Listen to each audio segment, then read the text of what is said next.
Macam mana korang belajar kat sini? Okey, best. Kita orang suka sangat belajar. Best.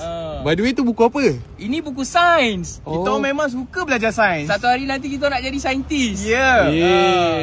Okey, macam mana sekolah kat Kelang ni Okey. Tak ada hal. Kugan, kau fight kat mana kejap lagi? Mamak tu main kosong ke main barang? Nah. By the way, tu buku sains ke? Ni, ini bukan buku sains, ni buku Laws of Power. Satu hari nanti kita orang nak pegang Kelang. Nah, sebab tu kita orang nak belajar rajin. Nah bro, pakai ni kat dada. Kan tembus nanti. Ni? Korang tak pakai ke? Kita orang tak payah risau lah.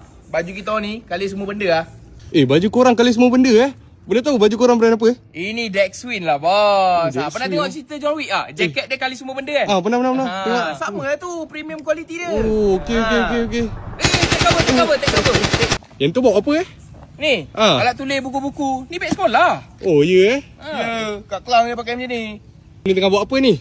Tengah buat homework. Oh bagus. Okey. Man, tadi soalan exam tu, yang nak tawan Kelang start daripada mana? Kau jawab apa lah? Aku jawab A. Dah jalan kebun. Aku jawab B, Meru. Aduh, salah tu. Tolak satu markah lah. Buat apa? Ni tepung lah. Mak dia order. Mak kau susah lah. Tak ada Kau ingat orang Kelang semua jahat je ke?